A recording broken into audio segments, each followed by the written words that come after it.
నమస్తే, welcome to our channel. నేను పద్మిని. ప్రస్తుతంతో పాటు ప్రముఖ ఆధ్యాత్మికవేత్త, జ్యోతిష పండితులు, అమ్మవారి సేవకులు, గణపతి దత్త ఉపాసకులు మురళీధర శర్మ గారు మనతో పాటు ఉన్నారు. మాట్లాడదాం. నమస్కారం అండి. మహాదేవ శ్రీమాత్రే నమః.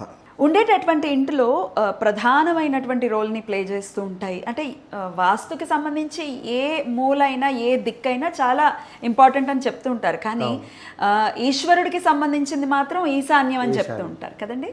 ఈశాన్యం విషయంలో తీసుకోవాల్సినటువంటి జాగ్రత్తలు ఏమిటి? అలాగే ఈశాన్యంలో ఇవాళ రేపు మనం చూస్తున్నాం, మెయిన్ సింహద్వారం వచ్చేయటం లాంటిది కూడా చూస్తున్నాం. కాదండి, పూజ గదే ఉంది. ఎలా ఉండాలి ఈశాన్యానికి సంబంధించి? ఆ ఇంటి పవర్ని ఈశాన్యం కాపాడుతూ ఉంటుంది, ఆ యజమానిని కాపాడుతూ ఉంటుంది అనేది కూడా చెప్తూ ఉంటారు. ఎంతవరకు నిజమో మరి ఈశాన్యం అనేది అసలు ఎలా ఉండాలి? తప్పకుండా అమ్మ. ముందుగా ఎవరింట్లో అయితే పిల్లలు చదువుపై ఏకాగ్రత దృష్టి అనేటువంటిది లోపిస్తూ ఉన్నా, ఎవరికైతే ధనము నిల్వ ధనం అధికంగా ఖర్చు అవుతున్నటువంటి సందర్భం కావచ్చును, అదేవిధంగా ఎవరికైతే కొంత అదృష్టము అనేటువంటిది దూరము వెళ్ళిపోతూ ఉంది, దురదృష్టాలే మా వెంబడి వస్తున్నాయి అనుకునేటువంటి పరిస్థితులలో కావచ్చును, ఖచ్చితంగా ఇంట్లో ఈశాన్య మూల అనేటువంటిది ఇది చాలా అవసరం. ఇది బాగా లేకుంటేనే మనకు ఇలాంటి సిచ్యువేషన్స్ ఎదురవుతాయి. ముఖ్యంగా ఇంట్లో ఆ యజమానికి సంబంధించి మొన్నటి వరకు కూడా చాలా అద్భుతంగా ఉంది, ఈ ఇంట్లోకి రాగానే మాకు ఈ విధంగా జరిగింది అంటుంటారు. అంటే వెంటనే ఇంపాక్ట్ ఉంటుందండి ఖచ్చితంగా. ఇల్లు అయ్యో ఖచ్చితంగా ఉంటుంది. ఎందుకంటే నేను ఎవ్వరు నమ్మినా నమ్మకున్నా నేను దానికి ఉదాహరణ. ఏంటండి, ఏమి ఎక్స్పీరియన్స్? దొంగతనం జరిగింది నా ఇంటి ఇంటారా? నిజంగా దొంగతనం ఎందుకు జరిగింది అని నేనే షాక్ అయిపోయినా. ఇట్లా ఏమిటి 30,000 అమౌంట్ పోయింది ఓన్లీ. సో అంటే అది దగ్గర వాళ్ళే తీశారు. ఇక అది మనము ఆ సిచ్యువేషను నేను వెళ్ళినటువంటి పరిస్థితి అంతే అనుకున్నా, ఎమ్మడే అది చేంజ్ చేయడం జరిగింది. కానీ కొన్ని ఇళ్ళు అసలు మారనివ్వవు అని కూడా వింటూ ఉంటాం. అంటే అది బ్యాడ్గా ఉండే పరిస్థితి ఉంది అనుకోండి ఇంటికి, ఆ ఇంట్లోకి వెళ్ళటమే కానీ రావటం దాని ఇష్టమే అన్నట్టు చాలా కష్టం ఉంటుంది. అయితే మీరు అన్నటువంటిది ఏమిటి అంటే, ఇంట్లో కొంతమేర ఎవరైనా మరణించినటువంటి దాఖలాలు ఉన్నా, ఇంట్లో ఏమైనా మనకు ఇప్పుడు ఉదాహరణకు ఎవరు నమ్మినా నమ్మకున్నా కాళ్ళు కడుక్కోవాలి అని చెప్పి, ఇది పెద్ద ల్యాగ్ అని కాదు, ఇది వాస్తవం. చాదస్తం అని కాదు. మనము వేసుకునేటువంటి చెప్పుల నుండి ఎన్నో శక్తులు, దుష్ట శక్తులు మన ఇంట్లోకి ప్రవహించేటువంటి పరిస్థితి ఉంటుంది.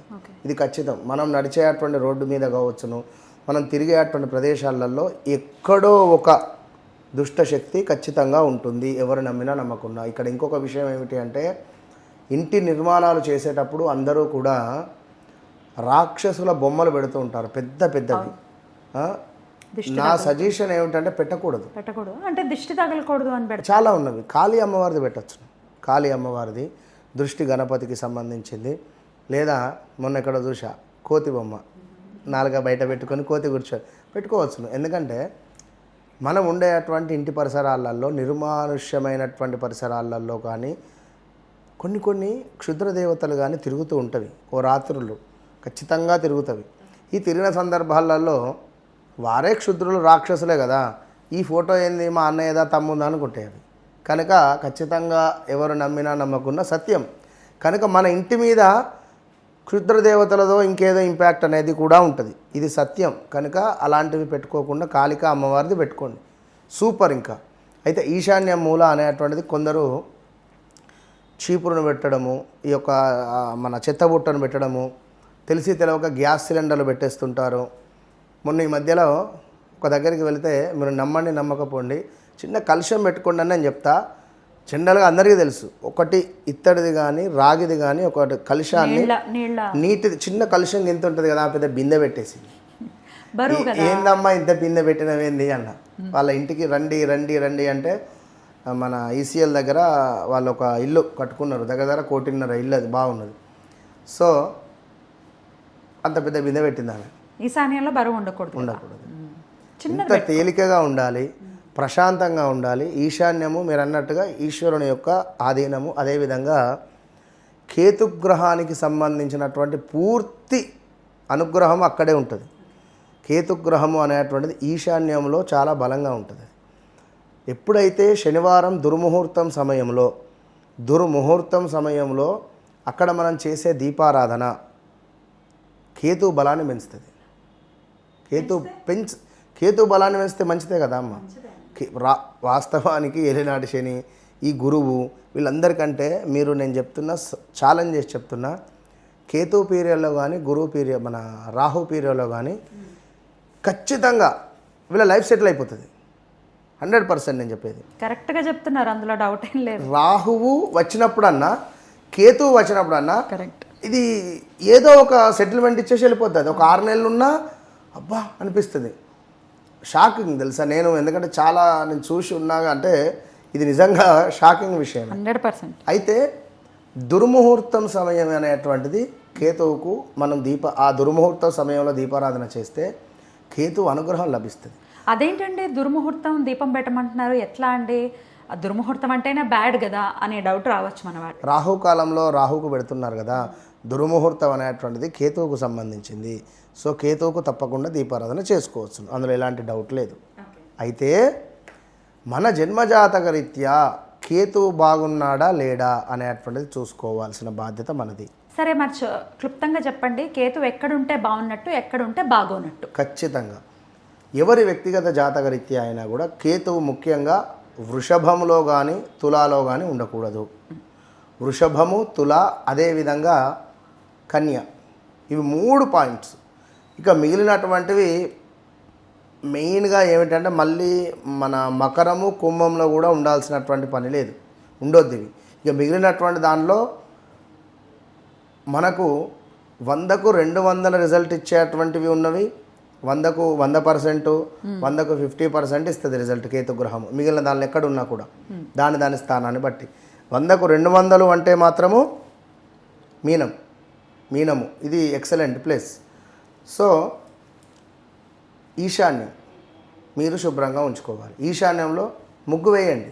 ఈశాన్యమును ప్రతి కుదిరితే సోమవారమో గురువారమో ఒక్క చుక్క పాల చుక్కతో శుభ్రపరచుకొని చక్కగా ముగ్గు వేసి దాని మీద ఒక కలశాన్ని పెట్టండి. ఆ కలశంలో జవ్వాదు పౌడర్ను వేసుకోండి. లేదు జవ్వాదు అంటే మాకు తెలియదు, దొరకట్లేదు, 2 ఇలాచీలు లేదా ఒక 4 ఇలాచీలు, లవంగాలు, జాజికాయ, జాపత్రి, ఒక 4 మిరియాలను కూడా వేయండి. వేసి చక్కగా కూడా ఆ పచ్చకర్పూరాన్ని వేసి ఆ మిశ్రమాన్ని ఆ యొక్క పాత్రలో వేసి నీటిని పోసి అందులో 4 మామిడాకులను వేసి ఈశాన్యములను పెట్టండి. కుదిరితే ₹1 విలువ వేయండి. ఖచ్చితంగా మీకు ధనపరమైనటువంటి ఇబ్బందులు కానీ, పిల్లలలో కొంత చదివినట్టుగా మర్చిపోతున్నారు, గుర్తు రావడం లేదు అని అనుకునేటువంటి వారికి కానీ, ధనము నిల్వ అనేటువంటి ఉండటం లేదు, నిల్వధనం ఖర్చు అవుతుంది అని అనుకునేటువంటి వారు కానీ ఈ యొక్క చిన్న పరిహారమే చేసుకోండి, మీ జీవితాన్ని మార్చేటువంటి పరిస్థితి ఉంటుంది. కుదిరితే అక్వేరియం పెట్టుకోవచ్చు ఈశాన్యముల. లేదు వెండితో ఫిష్ ఐడల్ దొరుకుతుంది, బొమ్మ, దానినైనా పెట్టుకోవచ్చు అక్కడ. పెట్టుకోవచ్చు. ఈశాన్యము, నైరుతి చాలా అంటే చాలా పవర్ఫుల్ ఇవి 2. వీటిని శనివారం ఎప్పుడు వస్తుందండి దుర్ముహూర్తం? 7:30 లోపు ఉంటుంది. ప్రతి శనివారము 7:30, 7:40 లోపు దుర్ముహూర్తం. మనకు ఒక 1 గంట 40 నిమిషాలు ఉంటుంది, క్యాలెండర్లో కనబడుతుంది. తెలియదండి అనుకున్న వాళ్ళకి ప్రతి శనివారం దుర్ముహూర్తం సమయం తర్వాతనే శనైశ్వరునికి అర్చన చేస్తారు. ఎక్కడైనా శనికి అర్చన చేయాలని చెప్పి పొద్దున 6ంటికే వస్తే దుర్ముహూర్తం అయిపోయినాక చేసుకోని చెప్పి చెప్తాం. సో ఆ సమయం అది. మళ్ళీ మంగళవారాలు మనకు క్యాలెండర్లో పూర్తిగా మెన్షన్ అయ్యి వస్తుంది. క్యాలెండర్ కాకుండా ఇప్పుడు ప్రతి ఒక్కరికి వాట్సాప్లో డైలీ పంచాంగం అనేటువంటి వారు ఎవరో ఒకరు పంపిస్తున్నారు. సో అందులో చూసుకోండి. దుర్ముహూర్తం సమయం ఎప్పుడైనా సరే, కానీ ప్రత్యేకంగా శనివారాలు దీపం పెట్టమంటున్నారు, పెడితే బాగుంటుంది కేతుగ్రహం అనుగ్రహం కోసం. అద్భుతం అండి, చాలా చక్కగా తెలియజేశారు. ఖచ్చితంగా దీన్ని అనుసరిస్తూ ఈ దుర్వార్త వినే పరిస్థితి నుంచి బయటపడాలి. నీచమైన పరిస్థితి రాబోతుంది అన్నప్పుడు కూడా ఖచ్చితంగా దాన్ని అరికెట్టే సత్తా కేతువుకు ఉంది అని చెప్తున్నారు. కాబట్టి ఖచ్చితంగా వాటి నుంచి కూడా బయటపడాలి మన వాళ్ళని మనస్ఫూర్తిగా కోరుకుంటూ అద్భుతంగా తెలియజేశారు. కృతజ్ఞతలండి. నమస్తే. మహాదేవ.